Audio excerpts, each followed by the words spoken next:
হায় হায় হায়, মসজিদের সভাপতি ন্যাঙ্গট পিণ্ডে ঘুমায় ভাই, এই হলো অবস্থা।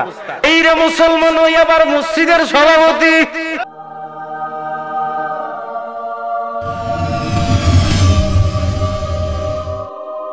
সম্রাটনির ঘুম ভেঙে গেছে, সঙ্গে সঙ্গে হাতখানা বুকের মধ্যে চলে গেছে। ও মুসলমান, পুরুষ মানুষ যদি হয়, ও যদি ঘুমায়, ঘুম থেকে উঠার পরে আগে কোমরে হাত দিবে, নাভিতে হাত দিবে, লুঙ্গি ঠিক আছে না নাই। যদি মহিলা হয়, বুকের মধ্যে হাত দিয়ে দেখবে কাপড় ঠিক আছে না নাই। এখন তো আবার কেউ লুঙ্গি পরে না, অর্ধেক পেন্দে, ন্যাঙ্গট পেন্দে, জাঙ্গিয়া পিন্দে ঘুমায়। আজকে কি হবে এদেশে ওয়াজ দিয়া? রংপুর গ্র্যান্ড হোটেল মোড়, তেঁতুলতলা সালেক মার্কেট, যেখানে ফাটা কোম্পানির পুরান কাপড়গুলো বেচা হয়, সেই সালেক মার্কেটে তেঁতুলতলা মসজিদের ছাদের উপরে এই তো গত বছর মুয়াজ্জিন ঝাড়ু দিতে গিয়ে দেখে পার্শ্বে আবাসিক বোর্ডিং, একটা দুইটা না, গুনে গুনে ব্যবহৃত 150 প্যান্থার আর কন্ডম উদ্ধার করেছেন। একজন সবার লাভিতে ধরছিল। এগুলা কোথেকে আসলো? এগুলা কি মিয়ানমার থেকে আসছে?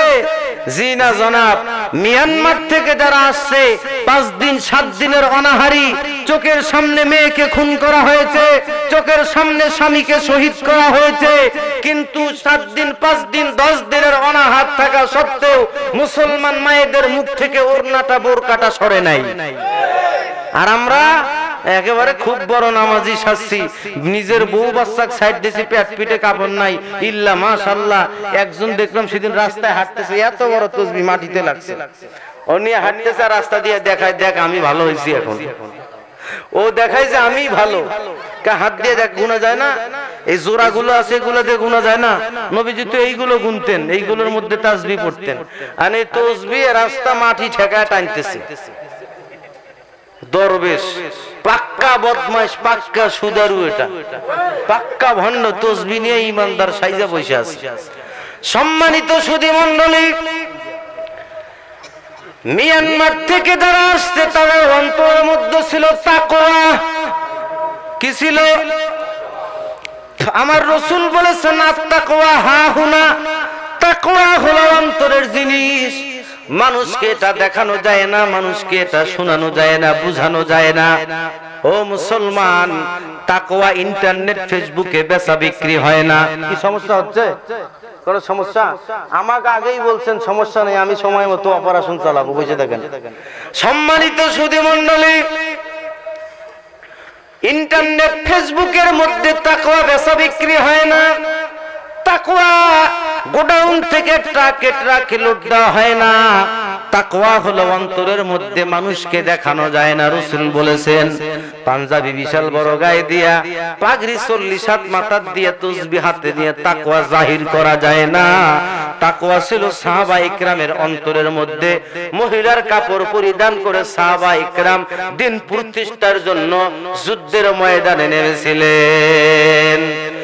আমার ভাইরা, হযরত সুলাইমান পয়গম্বরের দূত হুদুদ পাখি বলে, আমি দেখলাম এক পর্যায়ে সম্রাটনি রানী বিলকিস পত্রখানা হাতের মধ্যে নিলেন, পত্রখানা হাতের মধ্যে নিয়া পড়া শুরু করলেন। দেখেন এই জায়গার মধ্যে লেখা আছে, ইন্নাহু মিন সুলাইমান ওয়া ইন্নাহু বিসমিল্লাহির রহমানির রহিম। সুলাইমান বিন দাউদের পক্ষ থেকে আল্লাহর নাম নিয়ে শুরু করা হয়েছে। আল্লাহ তাআলা আলাইয়া ওয়া তুনি মুসলিমিন, মুসলমান হওয়ার জন্য এখানে বলেছে। সুলাইমান পয়গম্বরের পত্র হাতের মধ্যে নিয়ে সম্রাটনি রানী বিলকিস সংসদ অধিবেশন শুরু করে মন্ত্রী পরিষদের সদস্যদেরকে ডাক দিয়া বললেন, মন্ত্রীরা রে, তোরা শোন, এই যে আমার কাছে একটা পত্রখানা কে যেন রেখে গেছে, ডান পাশে বাম পাশে সামন দিকে পিছন দিকে দেহরক্ষীরা দাঁড়ানো সত্ত্বে কে এই পত্র রেখে গেল কেউ বলতে পারে না। পত্রের মধ্যে হুঁশিয়ারি সংকেত দিয়েছে, হুঙ্কার দিয়েছে, মোকাবেলা করার জন্য কি ব্যবস্থা আছে তোরা বল। মন্ত্রীরা ডাক দিয়ে বললেন, নেত্রী চিন্তার কারণ নাই, যেমনি ভাবে ধনবল তেমনি ভাবে জনবল, আরো আছে অস্ত্রের বল, আমরা ওই ব্যক্তির সঙ্গে যুদ্ধ করব, তার সাথে আমরা যুদ্ধে নামব। হযরতে সুলাইমান পয়গম্বরের বিরুদ্ধে যুদ্ধে নামতে চান। রানী বিলকিস ডাক দিয়ে বললেন, বেটারা যুদ্ধের নামে এত তাড়াতাড়ি মুখে নিস না, কারণ দেশ এখন উন্নয়নের দিকে আগাচ্ছে। আমাদের কথা কইনি, রানী বিলকিসের কথা বলছি। দেশ উন্নয়নের দিকে আগাচ্ছে, আর এই মুহূর্তে যদি যুদ্ধের মধ্যে নামা হয় দেশটা ক্ষতিগ্রস্ত হয়ে যাবে। 50-100 বছরের মধ্যে ক্ষতিপূরণ হবে না। আর সেই জন্য আর এ যদি আল্লাহর নবী হয় তার বিরুদ্ধে যুদ্ধে নামা যাবে না, কারণ নবীদের সঙ্গে যুদ্ধ করে কেউ বিজয় লাভ করতে পারে নাই। আমরাও পারবো না, যুদ্ধের নাম তোরা মুখে নিস না। অতএব কিছু হাদিয়া উপঢৌকন পাঠায় দেই, যদি মৌলবি সত্যি হুজুর হয়, সত্যি যদি সে আল্লাহর নবী হয়, আশা করা যায় হয়তো হাদিয়া পায় ঠান্ডা হয়ে থাকবে। স্বাধীনতার বয়স বেড়ে 48-এ পা দিলাম, নেতারা তো সবই পেল, আমরা বলো কি পেলাম? কি ওরা পায় নাই? বুড়া মানুষ রেলমন্ত্রী, ওর নাম কি ছিল না, মুজিবুল হক, বুড়া মানুষ। হায় হায় বেটা কি বিয়ে করছে, বাপরে বাপ। পত্রিকায় দেখার পর আমি বললাম ইন্না লিল্লাহ, বেটা কি পাইছে রে, ও কপাল কি। হ্যাঁ, যা পাওয়ার ওরাই পাইলো, আমরা কি পাইলাম? মাঝখানে হ্যান্ডকাম, কি মাঝখানে হয়রানি, মাঝখানে জেল জুলুম। স্বাধীনতার বয়স বেড়ে 48-এ পা দিলাম, নেতারা তো সবই পেল, আমরা বলো কি পেলাম? পাতা পোতা ঘষা ঘষি দফা সারা মরিজের, নেতাদের গুতাগুতি কাম সারাই আমাদের। এখন ওরা ওরাই লাগছে, কেমন হয়েছে? আল্লাহর গজব। সমাজে অন্যায় আর জেনা দিয়ে ভরপুর। কপাল ভালো, আল্লাহ বাঁচাইছে, কিছুদিন আগে ভূমিকম্প বুলবুল হয়ে আসছে। আমি আমার সভা মাদ্রাসার সভাপতিকে বললাম, চাচা, আমি সেদিন ঢাকা শ্যামলীতে ছিলাম প্রোগ্রামে, তা বললাম চাচা কপাল ভালো, এদেশে ভূমিকম্প, এদেশে ভূমিকম্প জামাত আর হেফাজত হয়ে আসে নাই, এবার ভূমিকম্প বুলবুল হয়ে আসছে, আল্লাহ বাঁচাইছে আমাদের। কি ঠিক বলছি? ঠিক বলছি। তাহলে আমার সাথে পড়েন, স্বাধীনতার বয়স বেড়ে 48-এ পা দিলাম, নেতারা তো সবই পেল, আমরা বলো কি পেলাম? কি ঠিক কিনা? পাতা পোতা ঘষা ঘষি দফা সারা মরিজার, নেতাদের গুতাগুতি কাম সারাই আমাদের। যে যায় লঙ্কায় সেই হয় হনুমান, কারে কি যে বলি ভাই সকলই সমান। ওরা একই তো। পায়খানা কি আর বিরিয়ানি হবে? ও পায়খানাই থাকবে। খারাপ লাগলো আপনাদের? আর কব না, রাগ করছেন, আইছেন পাও ধরে আপনি আইছেন।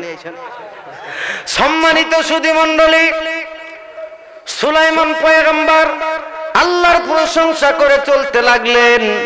লম্বা ঘটনা সংক্ষেপ করে নিয়ে আসি। চলতে চলতে সুলাইমান পয়গম্বর অনেকক্ষণ চলার পরে এক জায়গার মধ্যে, যেই জায়গায় নামলেন, সংসদ অধিবেশন শেষ হওয়ার পরে হুদহুদ পাখিকে খোঁজাখুঁজি শুরু করলেন। সুলাইমান পয়গম্বরের সিংহাসনের মধ্যে যেমনি ভাবে আলেম ছিল, তেমনি ভাবে জিন জাতি ছিল, তেমনি ভাবে মানুষ ছিল। ওই সিংহাসনের মধ্যে পশু পক্ষীরাও তারা চলাচল করত। সুলাইমান পয়গম্বর এক পর্যায়ে তাকায় দেখে, কি ব্যাপার, আমি হুদহুদ পাখিকে এই জায়গায় কেন দেখতেছি না? আল্লাহ রাব্বুল আলামিন কথাটা কোরআনুল কারীমের মধ্যে তুলে দিলেন, ওয়াতাফাক্কাদাত তায়রা ফাকালা মা লিয়া লা আরাল হুদহুদা আম কানা মিনাল গায়বিন। সুলাইমান পয়গম্বর ডাক দিয়ে বললেন, কি ব্যাপার, আমার কি হলো? আমি হুদহুদকে কেন দেখতেছি না? সে কোথায় চলে গেল? আমাকে না বলে কোথায় চলে গেল? আমি কোনো ত্রুটি করেছি কিনা? আমার কারণে তার কোনো সমস্যা হয়েছে কিনা? আমি কি তার উপরে জুলুম করেছি নাকি? আমাকে না বলে কেন চলে গেল? আজকে সে আসুক, আমি আজকে তাকে শাস্তি দিব, না হয় তাকে আজকে আমি জব করে দেব। অথবা সে যদি আমার কাছে যুক্তিসঙ্গত কোনো কারণ দর্শাইতে চাইতে পারে আমি তাকে ছেড়ে দিব। সুলাইমান পয়গম্বর এই কথা বলতে বলতে হুদহুদ পাখি হাজির হয়ে ডাক দিয়ে বললেন, নবী সুলাইমান, আমাকে আপনি শাস্তি দিবেন না, আমাকে জব করা লাগবে না, আমাকে শাস্তি দিবেন না, আমাকে জব করবেন না। ও পয়গম্বর সুলাইমান, আপনি এই জায়গার মধ্যে বসে আছেন, আমি এমন একটি দেশ থেকে ঘুরে আসলাম, আপনি ওই ব্যাপারে কিছুই জানেন না। আমি এমন একটি দেশ থেকে ঘুরে আসলাম, দেশটার নাম হলো সাবা, দেশটার নাম হলো মাআরিব। চতুর্দিকে বাউন্ডারি, বাগান ভরা ফল আছে, মাঠ ভরা ফসল আছে, যেমনি ভাবে ধনবল তেমনি ভাবে জনবল, আরো আছে অস্ত্রের বল। ওই দেশের যিনি শাসক তিনি হলেন অমুসলিম, তিনি হলেন মহিলা, তার নাম হলো রানী বিলকিস, সম্রাটনী বিলকিস, সে হলো মহিলা। সব কিছু আছে পয়গম্বর সুলাইমান, আমি তাকায় দেখলাম একটা মাত্র জিনিস তাদের মধ্যে নাই, সেটি হলো তাদের অন্তরের মধ্যে ঈমান নামের সম্পদ নাই। আজ থেকে বহু বছর আগে সাবার প্রধানমন্ত্রী ছিল মহিলা। আমাদের কি এই কয়জন জানে? বাকিরা জানে না। এই কয়জনে ভোট দিছে। আমাদের প্রধানমন্ত্রী কি আজ থেকে বহু বছর আগেও ছিল মহিলা। আমাদেরও প্রধানমন্ত্রী হলো মহিলা। হুদহুদ পাখি ডাক দিয়ে বললেন, তাদের মধ্যে সব আছে, একটি জিনিস নাই, সেটি হলো তাদের অন্তরের মধ্যে ঈমান নাই।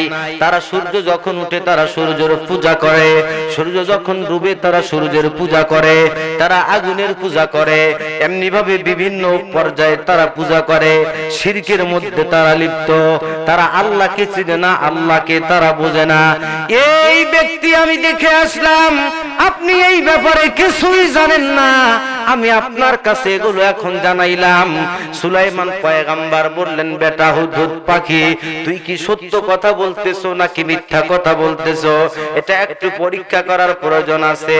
যদি সত্য হয় তোর তো কোনো সমস্যাই নাই, আর যদি মিথ্যা হয় তাহলে কিন্তু তোর খবর আছে।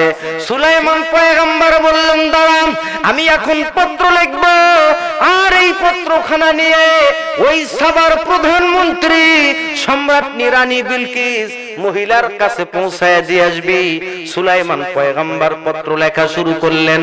পত্রের মধ্যে শুরু করলেন, ইন্নাহু মিন সুলাইমানা ওয়া ইন্নাহু বিসমিল্লাহির রহমানির রহিম।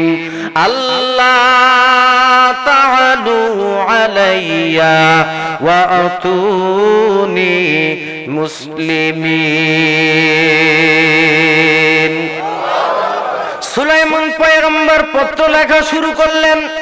পত্রের শুরুতে লিখে দিলেন, সুলাইমান বিন দাউদের পক্ষ থেকে পত্রখানা দিলাম সম্রাটনী, আল্লাহর নাম নিয়ে শুরু করলাম।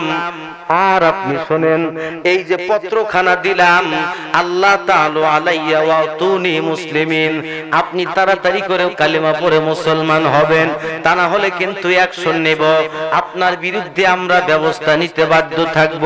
পত্রখানা যেমনি ভাবে লিখে দিলেন, হুদহুদ পাখি পত্রখানা দুই ঠোঁটের মাঝখানে কামড় দিয়ে নিয়ে রওনা দিলেন। উড়াল দিয়ে যখন রওনা দিয়েছেন, হুদহুদ পাখি বলে, আমি গিয়ে দেখি সম্রাটনী রানী বিলকিসের সিংহাসনে রাজদরবারে ঢোকার জন্য আমি এক পর্যায়ে চতুর্দিকে দরজা খুঁজতে লাগলাম। দরজা জানালা সব বন্ধ, চতুর্দিকে বাউন্ডারি, সমতল মাটির থেকে নিয়ে 30 ফিট উঁচা হলো বাউন্ডারি দেওয়াল। এই দেওয়াল কেমনে পাড়ি দিয়ে ভিতরে ঢুকবো? এক পর্যায়ে ওই দেওয়ালের এক সাইডে ফাঁকা জায়গা ছিল। আমাদের সমাজে বিল্ডিং বাড়ি আর ঘরগুলিতে ভেন্টিলেটর আমরা ব্যবহার করি, বাহিরের ঠান্ডা হাওয়া ভিতরে নেওয়ার জন্য, ভিতরের গরম হাওয়া পাস করার জন্য। ওই সময়ে সম্রাটনী রানী বিলকিস এই কাজ করেছিলেন। হুদহুদ পাখি বলে, আমি ওই ফাঁক দিয়ে ভিতরে ঢুকলাম। ঢোকার পরে কি দেখা গেছে? আল্লাহু আকবার! ঢোকার পরেই দেখি আবার একটা দেওয়াল না, ভিতরে মাঝখানে আরো 7-7টি দেওয়াল পাড়ি দিয়ে যাওয়ার পরে দেখি সম্রাট রানী বিলকিস তার ঘুম ভাঙ্গার পরে ঘুম, সে দেখি সংসদ অধিবেশন শেষ করে সংসদ ভাঙ্গার পরে ঘুমিয়ে পড়েছে। আরামে বিভোর হয়ে যখন ঘুমিয়ে গেছে, এক পর্যায়ে দেখি ডান দিকে বাম দিকে সামন দিকে পিছন দিকে দেহরক্ষীরা দাঁড়ায় আছে। আর আমি এই মুহূর্তে আস্তে করে ঢুকে ওই সম্রাট রানী বিলকিসের বুকের মধ্যে পত্রখানা রেখে দিলাম। সম্মানিত শুধু হুদুদ পাখি বলে পত্রখানা রেখে দিয়া সাইজে আমি বসে রইলাম। কারণ সুলাইমান পয়গম্বর বলেছে, শোনো, যদিও সে মহিলা তবুও তো রাষ্ট্রপ্রধান, খবরদার বেয়াদবি করবা না, একটু সম্মান আগে দেখাও, তারপরে বুঝবে ঠেলার নাম বাবাজি। সম্মান কিছুটা আগে দেখাইবা, তুমি সাইটে থাকবা, ওরা কি বলে কি করে আর আমার কাছে খবরটা নিয়ে চলে আসবা।